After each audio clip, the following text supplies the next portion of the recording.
Nico will join us.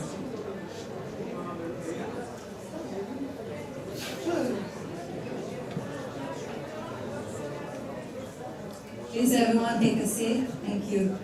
We're starting on time. So, welcome back. I hope the break gave you a boost of energy.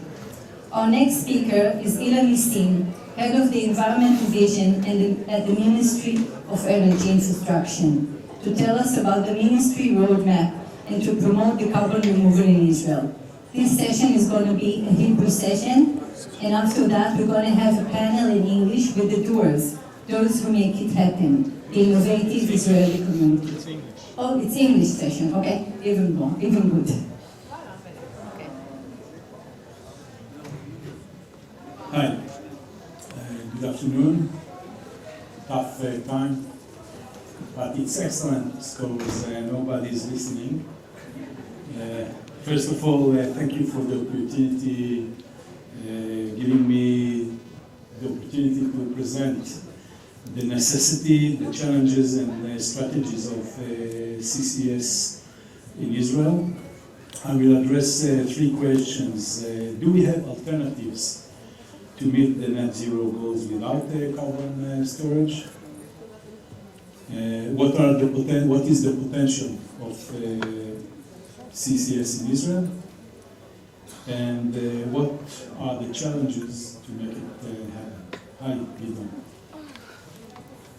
Shalom. Good. Only for that it was worth to come.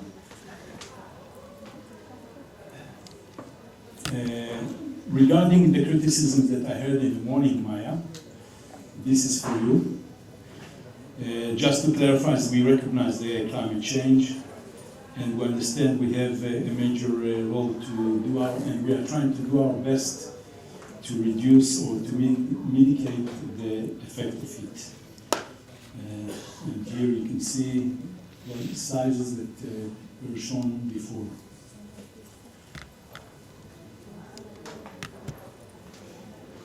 Actually, CCS, as Ilan said, is an emerging issue all over the world. And I would like to quote from 2020 EIA report, which reflects that carbon capture, utilization, and storage will need to form a key pillar of efforts to put the world on the path of net zero emissions. A net zero energy system requires profound transformation in how we produce and use energy that can only be achieved with a broad suite of technologies alongside of electrification, hydrogen, suitable bioenergy. CCUS will need to play a major role. It is the only group of technologies that can contribute both to reducing emissions by key sector directly and to removing CO2 to balance emissions that cannot be avoided. And if we are looking about Israel, according with the current predictions of the Ministry of Energy and Infrastructure, we will transform into 87 renewable energies by 2050, but still some of the heavy industry, mainly cement and metal mills, will still use fossil fuels because they won't have any alternatives of renewables. And that will be about 15% of the emissions still, and about 10 megaton a year that will need to be resolved. Otherwise, we won't be able to meet the net zero obligation. We can see that the first transition is phasing out of coal. In addition to continuous transition to renewable energy, reducing our emissions by 80%, 20% by 2050. Wherever mainly power plants and industrial mills will still use fossil fuels, about 14 metric tons a year.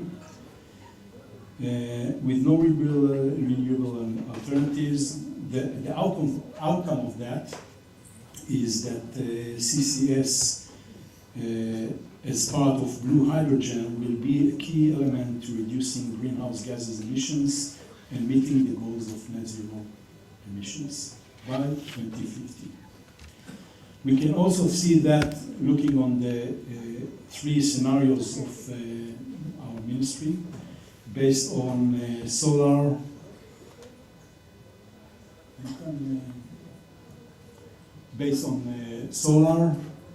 which is the yellow, the blue is blue hydrogen, and the red is nuclear. If we are looking on the more practical one, the solar scenario, still if we will need to meet the net zero, we need CO2 capture and storage. Now I'm moving to the second question. What is the potential of CCS in Israel? And fortunately, the Geological Survey of Israel during the last 15 years have done some researchers to identify the suitable structures for CCS. And according to the GSI, there is a very good potential in the Negev. You can see here the area that they were searching, and focusing on the area which is smaller due to some geological hazards. And according to their estimations, within the overall and total area of the Negev, we have about 7 to 15 gigatons all over. They are focusing on the middle aquifer, which is in depth of 1,500 meters, which is very suitable to CO2 storage. We have also very good potential offshore, and you can see here some examples. Within depleted gas reservoirs or undeveloped ones, or in the salt formation, the Messinian formation for the geological people within the audience. Yeah, I can see them.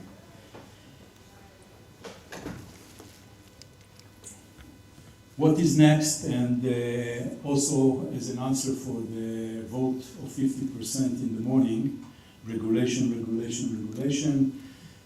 Now the main challenges that we are facing is developing the technical, regulatory, and economic incentives, and also enabling regulatory framework under the mining ordinance. That would make it better and will make us to initiate also exploration and long-term storage. Actually, this is the main goal of for the 2025 working plans of the ministry. I would like to conclude by saying that CCUS is the most available and efficient technology to reduce emissions. We have a good geological storage potential onshore and offshore. And the major challenge we are facing to establish enabling regulatory to make it happen. And just before getting off the stage, I would like also to take the advantage of this opportunity and to invite you all to a workshop and roundtable discussion which will take place next week in the Geological Survey, the 24th of December. We will present what I just presented in high level in detail, so you are all welcome to hear, and the main aspect from our point is to contribute with the roundtable discussion. Thank you for your attention.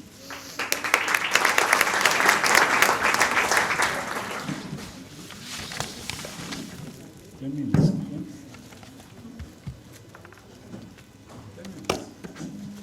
Thank you very much, Ilan. Okay, so up to now, we have discussed with the enablers of the market, with carbon credits buyers, and we heard from our distinguished speakers. Now let's get to meet the doers, the Israeli innovators who make it all happen. I'm happy to invite Maya Jacobs, my partner, who will be the moderator of the next discussion.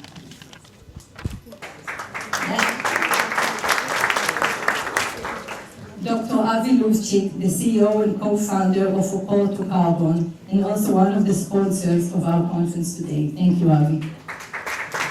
Dan Grotsky, Chief Growth Officer at Groundwork BioAg. Dan. Hagit Horowitz, VP of Business Development at CarbonBlue. Yuval Bronstein, a climate entrepreneur who is also the co-founder and chairman of two carbon removal startups, Terrra Carbon and Carbonade. And last but not least, Yuval Lavi, founder of Terrra.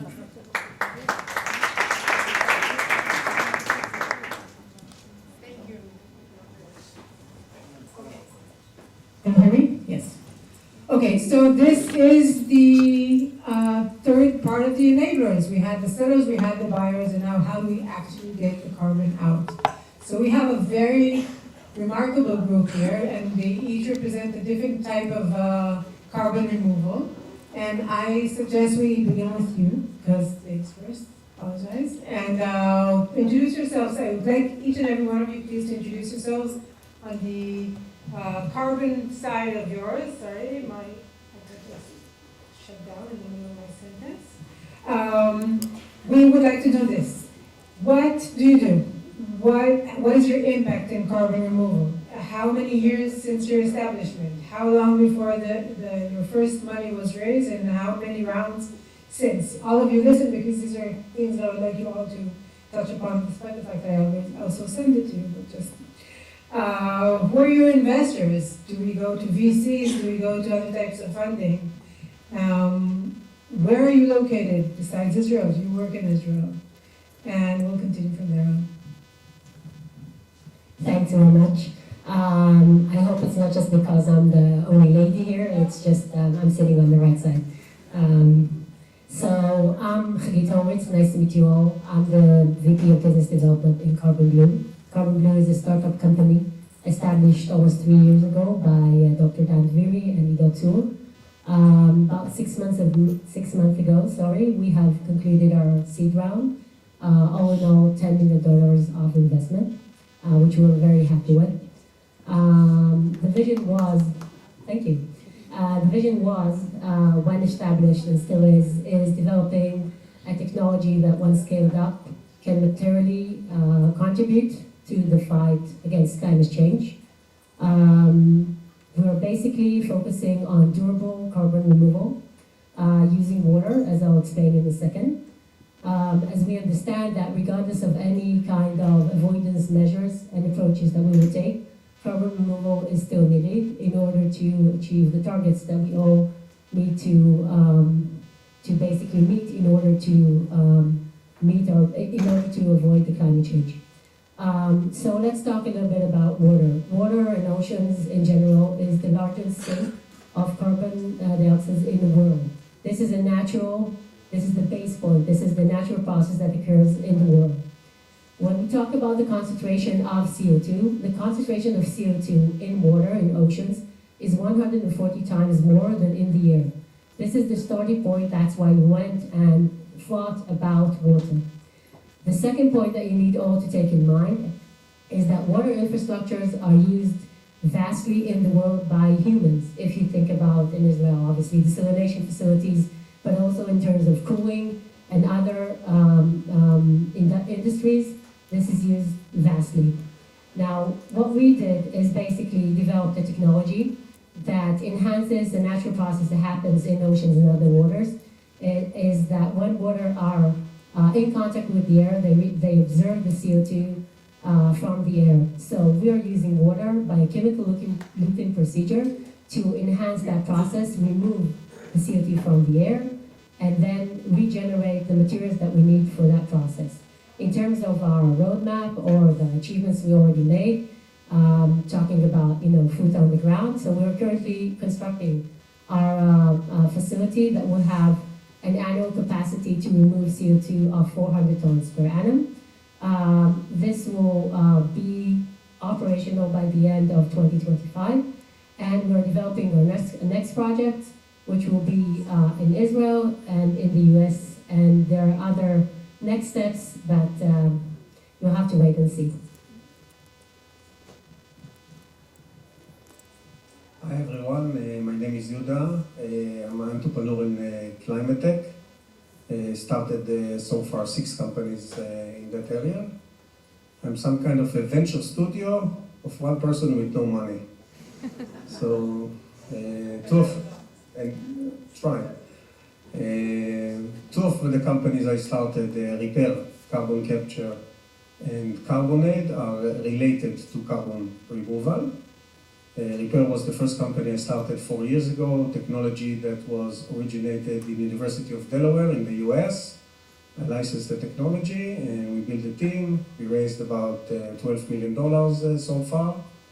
We are collaborating with the devil, so we have oil and gas on our cap table, Shell, Equinor, and Repsol, and we have Extantia as a lead investor. Our first investor was ESIL.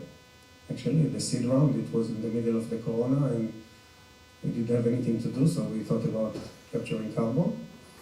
And the unique thing that we bring to the table is, first, we realize nobody wants to pay for carbon removal. So the most important thing is that it needs to be as low cost as possible. And the other thing is that it needs to be perfect, so it's measurable, engineered, and every ton we capture, we know where it goes, and we can get a certificate that was good for life. And cost is the main thing that drives us. And the last 4 years, we were able to bring our performance to a point that cost should not be anymore, let's say, the barrier to carbon to grow. Because at the end of the day, if we remove 100 million ton, and 100 million ton is a lot, we're actually not doing anything. So unless we achieve the gigaton level, it's a nice niche market, nice projects, nice conferences, but nothing impactful. Even at the 10 gigaton level, that's something that will be marginal, because I don't think we are going to meet our targets to decarbonize the other industries. We are at TRL 6 now, so we have demonstrated the technology on the roof of our facility. And we are going to release our MVP this year, a unit that from that point we will scale in numbers and not in size. This is extremely important when you're talking about chemistry, because every time you increase in size, you don't really know what's going to happen if you can keep the performances at the same level. And obviously, if you change the performances, you also change the price. The other company is called, that I'm part of, is Carbonade. And in Carbonade, we are taking the CO and taking the CO2 and convert it into CO.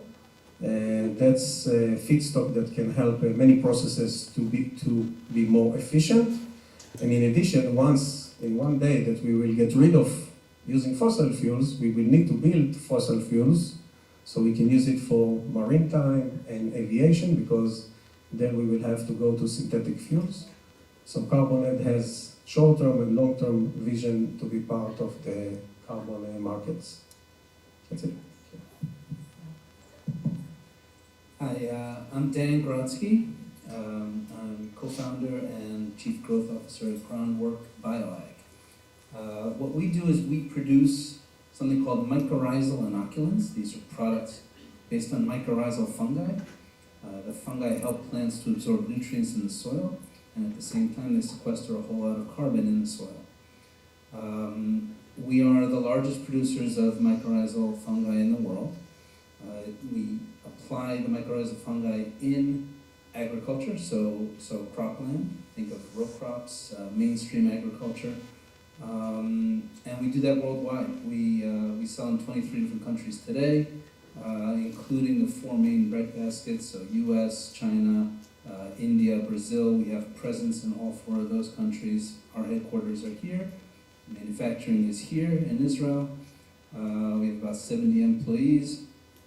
We're raising our C round, actually starting soon. And last year, we launched Rutella Carbon, which is our carbon project. So in addition to the mycorrhizal fungi helping plants and improving crop yields and saving fertilizer and all that good stuff, the products also sequester carbon in the soil. We're talking about very high effect sizes that are permanently sequestered in the soil. This isn't a typical regenerative agriculture project. This is, we're talking about permanent carbon dioxide removal. Rutella Carbon was launched in the United States. This year it's also in Canada. Last year we did it on 9,000 acres, so 40,000 dunam, more or less. And this year on 10 times that, so roughly 125,000 acres. And we're issuing the first carbon on Vera in Q2 of next year. So Q2 of 2025, we should have about 19,000 tons coming out. And we expect to have about 10 times that the following year. I think this deserves a big round of applause. It's amazing. We're a startup company and look how much we've been doing already. Hi, my name is Yuval Lavi. I'm the founder and CEO of Terrra. Terrra is a nature-based carbon removal solution. We develop technology and we do also some projects. Our technology is taking the state-of-the-art science, how to measure, how to do the mass balance for nature, and allow it to be deployed in scale in projects. And basically this is measuring in real time the flux of the greenhouse gases, and around this we build a full platform with AI for optimization and of course carbon credit issuance from this. We have a project in Israel. This is our laboratory as well, and we work with agriculture land that used to be a wetland, that can function as a wetland, and we make it wetland agriculture or climate agriculture. Our projects along the coastal plain in the Hula Valley are restoring the nature in Israel, specifically now after the wars, creating new revenue sources for the farmers. And now we are scaling up outside of Israel. We are similar to them in a very advanced process with Vera. We had them visiting and auditing our projects, and we hope to get the credits end of Q1, Q2. Will be one of the first one to do it in Israel. Woo!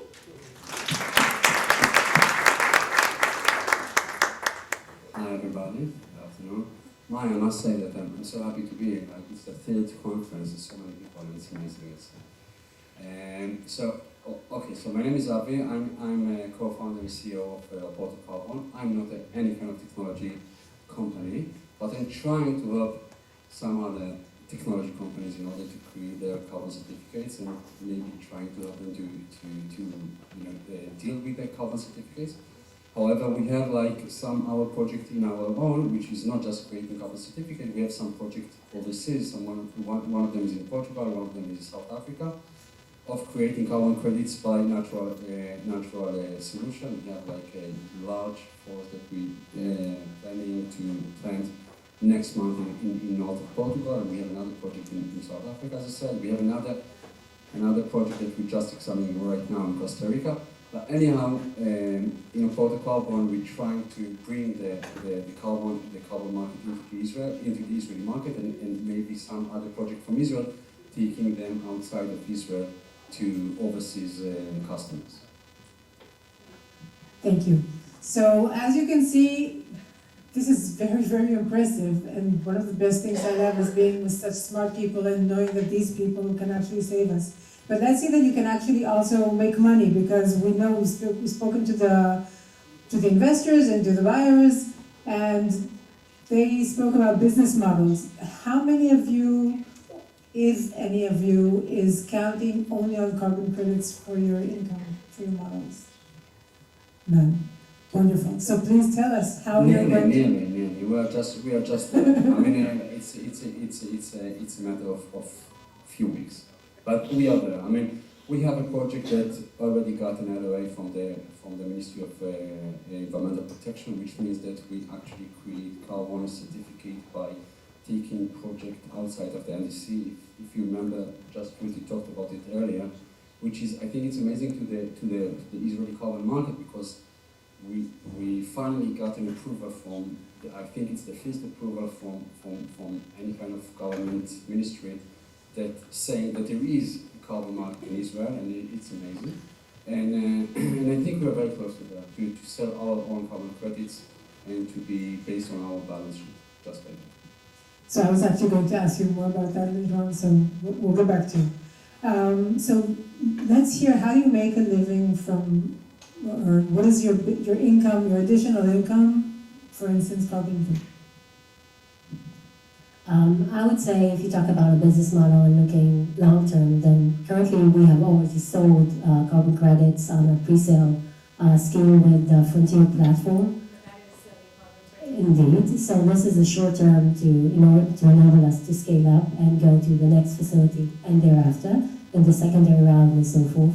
But looking long term, when we look at how should we think about our large scale project, we're looking at co-benefits and other schemes in which we can enlarge the overall cake of revenues and potential benefits from a project. So it's not just the carbon credits and the potential of selling those once verified, but also looking at the benefits that we can provide to the infrastructure in which we're relying on. So when I talked about thinking about the existing water infrastructure that we have in the world, we can sort of, you can say, piggyback on those, and to the extent that we can provide co-benefits to those, and our technology allows that, we can increase the cake and achieve a better business model for us as the providers of the technology, but also for the core business of the owners of that infrastructure, which is basically a win-win kind of approach. Yes. I'm very happy that you raised this point, because this is a perception that I think I was talking about earlier, that it's very hard to base on carbon credits. It's the egg and the chicken problem, and of course it's something that in some way block the market. From our perspective, as a technology company, we based both on technology license, and then we monetize the outputs of the projects. So the outputs of the projects are carbon credits. So yes, we are monetizing No, carbon we want credits. to have as many carbon credits as possible, don't get me wrong, but we learned that we need more types of income in addition. And on the other side, on the licensing, we are serving, so it's a technology license, but our customers making their money from either carbon or agriculture output. So this is a mixed revenue source, which is not only carbon. I have to say that we managed, surprisingly, to monetize also biodiversity in the last year. That's exactly what I was going to ask. Okay? And this is really, it happened almost by accident, but for me this is an amazing sign, an amazing signal, and this is possible to do. So could you elaborate about that a little bit more? So it happened basically in two different opportunities. One with an NGO that is really focused about bird migration and the advantage of a nature-based solution. This is not a tunnel vision where you measure only in tonnage and permanence, but also they have a lot of other co-benefits. So our projects enjoy that, and because we sit on the huge migration with birds, our projects really have a huge impact, not only in Israel, but also globally. And this NGO is basically sponsoring some of the projects where they see high value of biodiversity. The other opportunity was with an Israeli company that know how to sell biodiversity in small chunks for corporates as like a birthday card for your holiday or for a present or something like this. And by this, again, they are sponsoring a project. Is this something that you marketed, or they looked for you, people that wanted to give gifts of saving nature? Can you repeat the question? I'm not sure. It's a good marketing technique for a company like yours that actually revives nature and keeps it and revives the biodiversity. You can market yourself as a gift for people to give. Exactly, and the fact that it's happened organically, I think this is also a great sign. So you started actually as an agriculture company, and you only then discovered the amazing benefits of so much carbon credit. We started out as a bioagriculture company, selling mycorrhizal inoculants called Rutella. Rutella is the name of our main product line, and Rutella became the commercial foundation upon which we built the Rutella Carbon program. So it's a business model that exists and is proven worldwide at this point, on top of which we're adding another revenue stream for growers and for us. How do you keep it? Do you count some of the carbons that you remove yourselves? How do you divide that between you? We're the project proponents and developers on Vera, so we get the credits, we sell the credits, and we distribute them. We distribute the net proceeds among the growers, or part of the net proceeds among the growers, and we take our share as well. It turns out that we want to keep the growers happy. Mm-hmm. That's very important in any soil carbon program. You need to keep the growers happy. It's an aggregated project, and reversals are a killer. You want growers to leave the program at any point. And in order to do so, we distribute up to 70% of the net proceeds among all of the growers that are involved in the project, and we do so in a way that they can't lose. They can't lose, and they make more the more they sequester in their fields. So it's a nice little revenue share model that we've developed, and that's part of the program. That's amazing.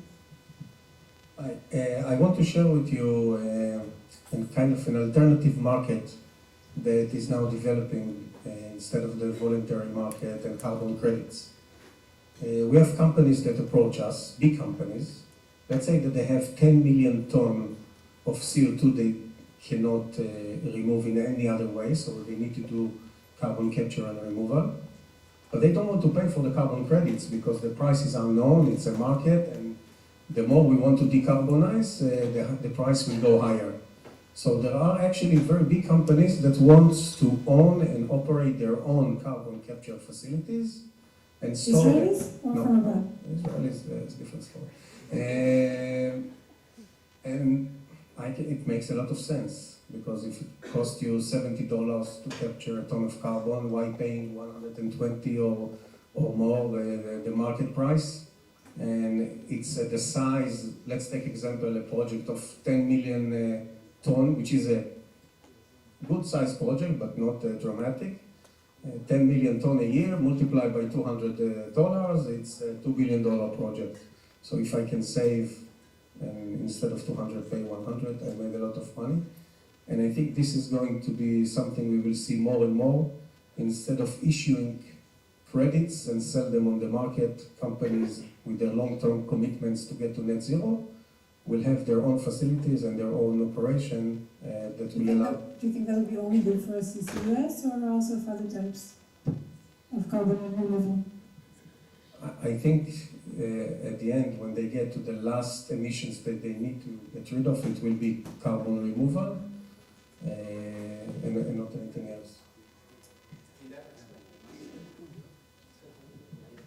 In that aspect, I must say that today we can see much more and more hedge funds, which, as you said, the prices keep increasing, and no one knows what will be the price in the future, and companies will not want to pay more in the future. So that's the reason why we can see right now, when we think about it also in Israel, is to have a hedge fund which you can hedge your price, and you actually can invest in multiplier of different type of technologies in order to reduce your carbon emission, and by that you actually not putting all the money on just one technology, but you hedge your investment, and by then you can get the carbon certificate into your balance sheet without paying them, or without buying that outside of the fund, and you can see it more and more. I want to talk also about this insetting that you were mentioned. I think insetting is a great segue for corporates to get involved. And I think the challenge is how to make this business profitable. Because if it will not be profitable, it will not happen. So the economic must be sound behind what we do. And when I'm working on a contract, on a long off-take contract for many years of one of the projects, for me it's important also to see how we can make sure that the farmer will be happy. And for me, the way to do that is to allocate only some output as the offtake, and to allow at least 30% that will not be committed. So when the price will go up, we'll be able to monetize and enjoy the price increase. So these offtake contracts, this long-term offtake, of course, they are very important because this is immediate money that you can get either now or can get some debt because of that. But it's important to keep looking on the future and make sure that you're not harming the farmer that produce it. Good point.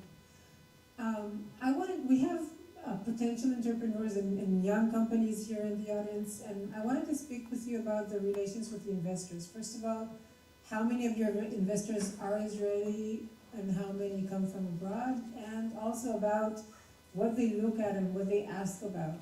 How interested are they in the actual climate impact alongside the potential revenue?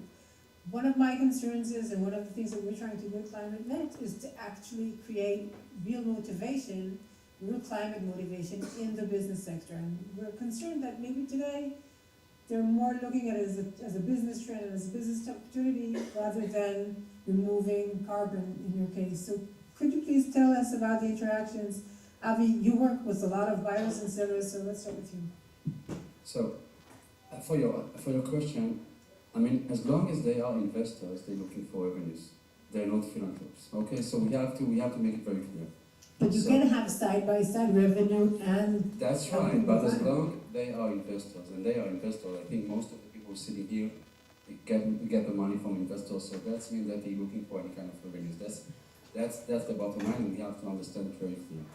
Obviously, I think that I can say about my investors, and I think it's the same case for the other one, is they have some kind of ideology behind the money, and they said, okay, we did a lot of money by doing that and that and that, let's try to do something better. But it's again, you have to be profitable. If you're not there, you not get any money from any kind of investor. In my case, I can say that the investors in Oporto were actually the founders of Wix and Monday, which they made like fortune in the SaaS technology, the high technology.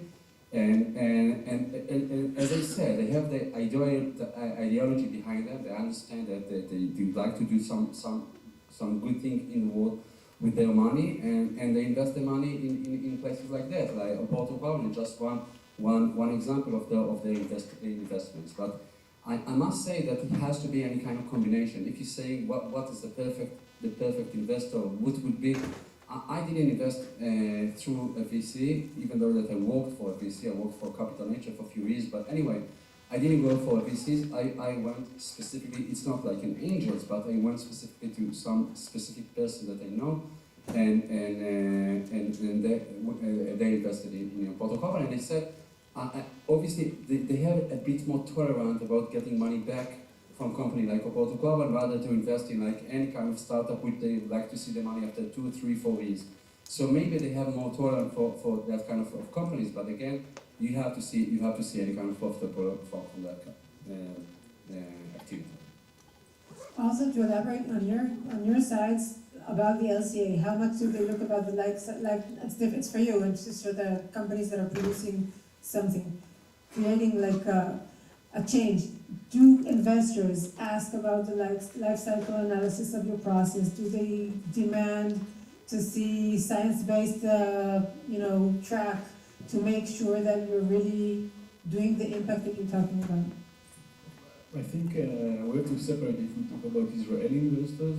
That's why I started with asking between Israelis and So, foreigners. Specifically for nature-based, we need a patient capital.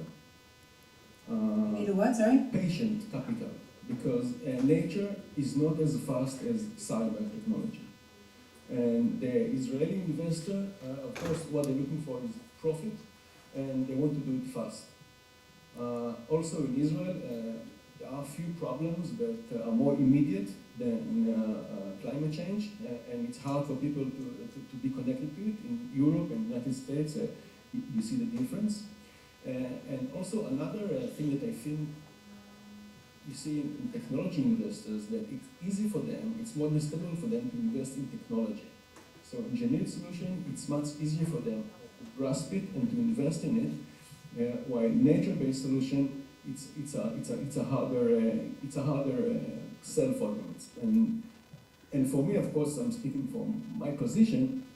This is the human Hebrews. I mean, technology is what created this climate crisis.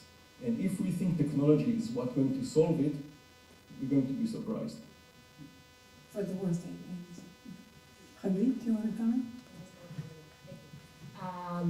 I want to talk about 3 points that you mentioned. So first of all, investors. On our cap table, we have VCs, which are not only climate focused, and are Israeli and others. So, and we also have companies. And when I talked earlier about co-benefits and using existing infrastructures, we have the variety. And when we talk about industrial investors, CVCs and so the fact that we can contribute to their core businesses was a material consideration from their point of view to invest with us in a relatively early stage. Now, when we talk about what they're looking for, at least at this stage, and it really varies throughout the growth kind of process, is looking about the potential. So we are, sorry to say, an engineer-based company, and the technology is indeed based on engineering.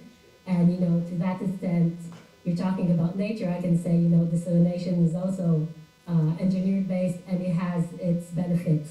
Of course, there are some disadvantages as well. We could go and have that discussion for a long while, but just refocusing. So when we're talking about engineer-based technologies at this early stage, it's really nothing like SaaS and otherwise. You need really the patience.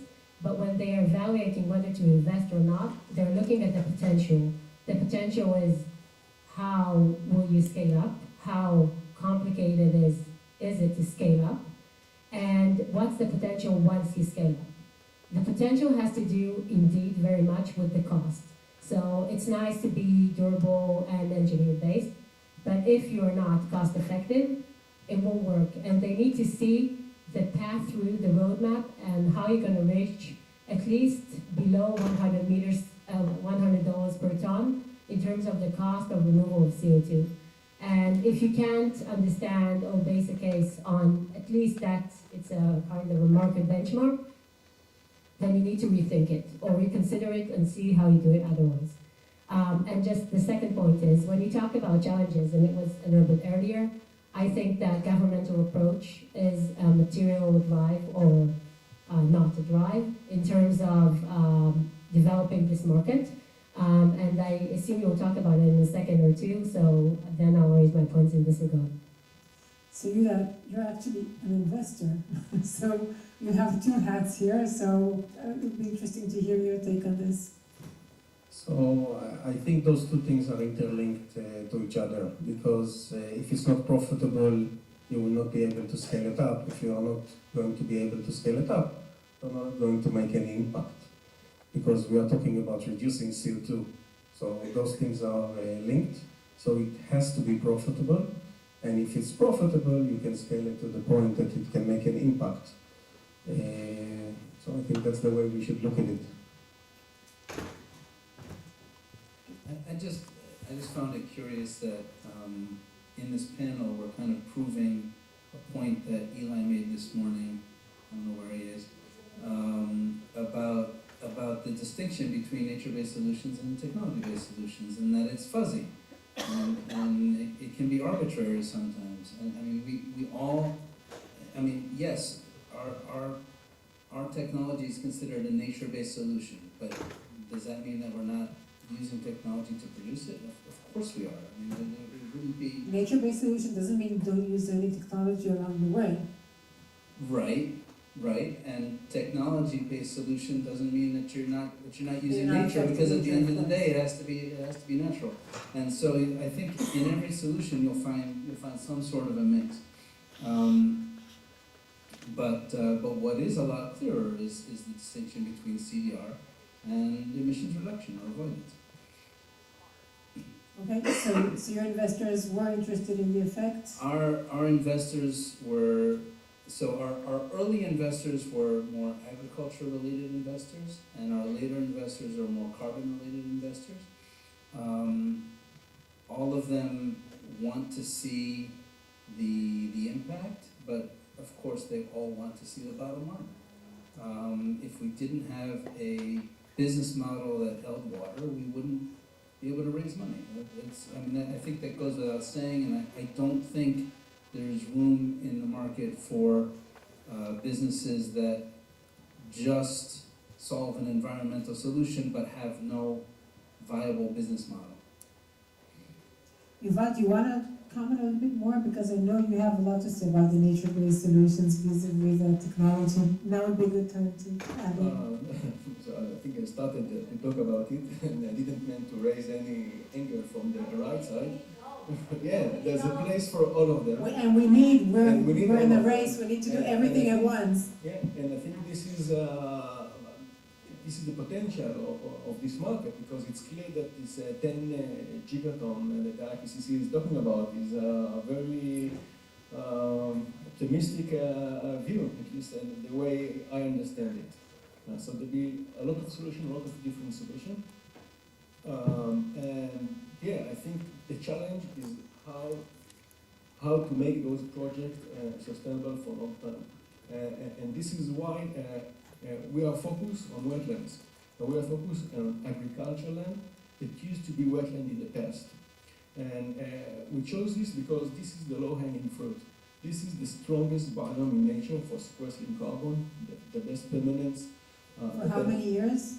Thousands of years. This is where we found coal after... Does the credit system give extra credits for the long time? No, currently it's not embedded in the systems. This is something the buyer have to take into account. But the reason we chose it, because this land is usually the least profitable land for the farmers. So we come for the farmers and telling them, guys, we can help you make more money. This is our value proposition. So we make them to do a better agriculture, which they can profit more and help nature. And my journey in the last few years is amazing, because there's so many win-win opportunities that you find along the way. I mean, you're talking with the NGO for the Society of Protecting Nature in Israel, and with the government agency, and with the farmers. That these guys usually stab one of the others with knives the whole time, and suddenly there's mutual interest, and they want to work together. So for me, it's a great journey, and I think.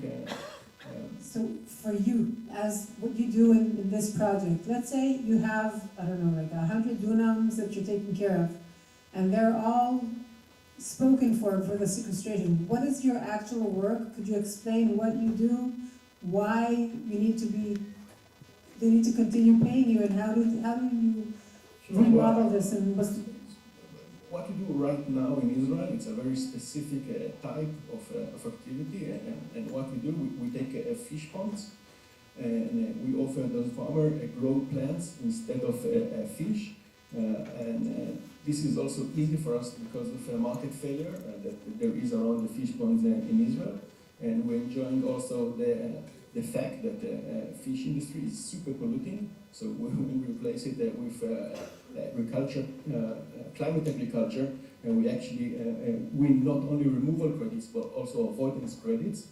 And what we do, we issue credit for anything below the ground. Well, anything above the ground is used for agricultural output. Okay, thanks. Avi, you mentioned it in the word, you received a very unique letter of approval document from the Ministry of Environmental Protection. Could you please tell us about the project and the process and why it's so special? And what does it mean for the rest of us here in the market? Yeah, of course. Okay, so let's start with the beginning. We are not talking about any kind of natural solution in that specific document. We're talking about like technology of carbon avoidance and actually burning ODS or refrigerant gases basically in the south of Israel is the world, very close to Gaza, and it's very important right now during the war and helping that facility there is there. So the idea in that specific project is what they're doing, actually they're recycling refrigerant. And rather to throw them to the landfill, they're taking the gas and burn it, or basically avoid the emission of that refrigerant gases.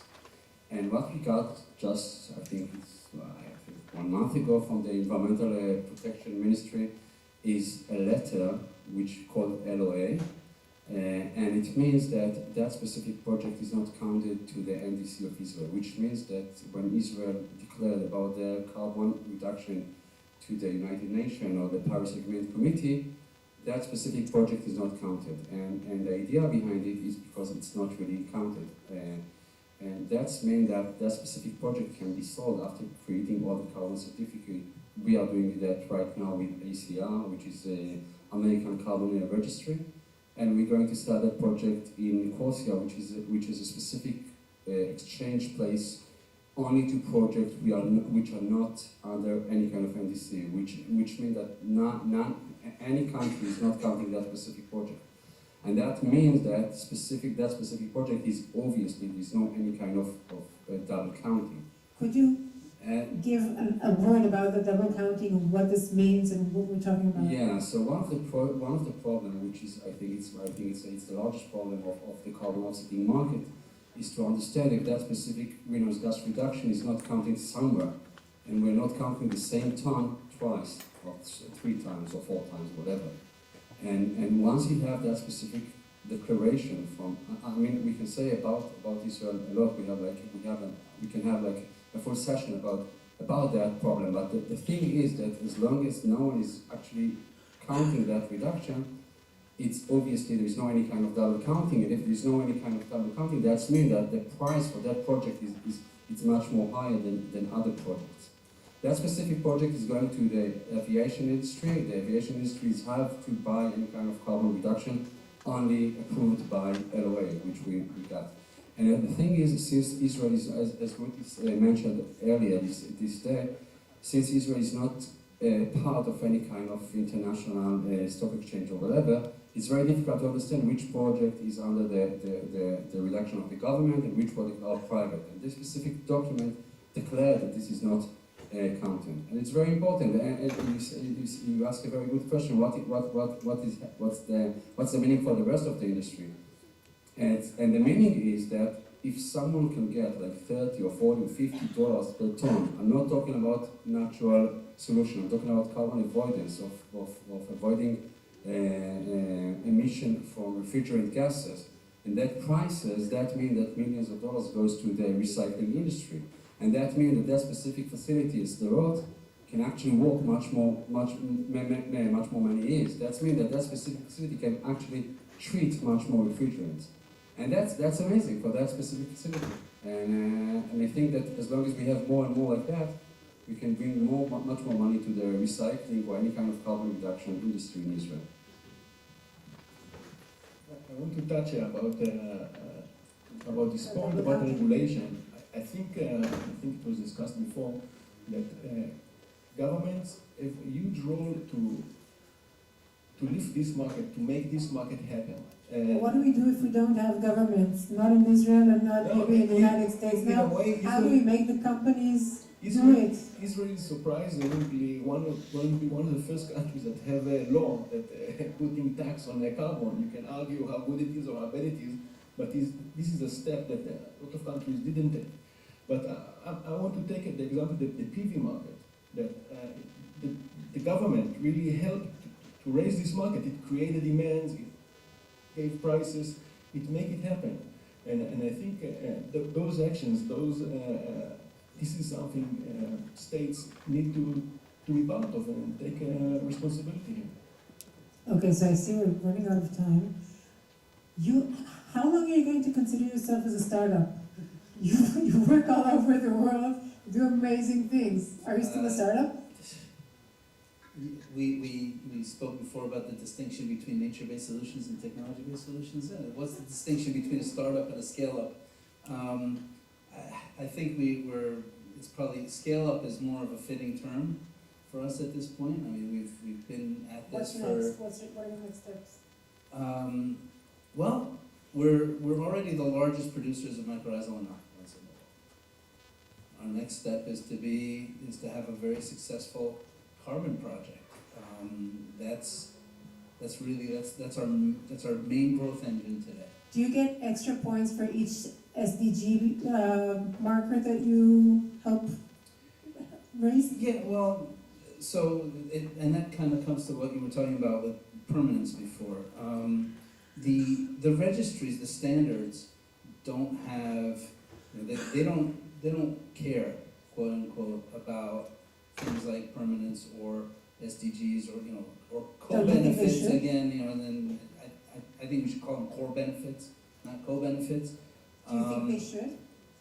Do you think it's I don't know. petty to ask and demand for them to It's not put petty. that? It's not petty, but the fact is that the market Doesn't takes care. these into, no, the market does care. The market will price your credit differently based on the rest of the story. Okay, based on the permanence, based on the core benefits, based on your business model, based on your scalability, the integrity, how everything was measured. All of this goes into the buyer's checklist of what they need in order to pay a premium for this carbon. That's why. Really? We have a guest from Israel to learn how everything is going on in Israel.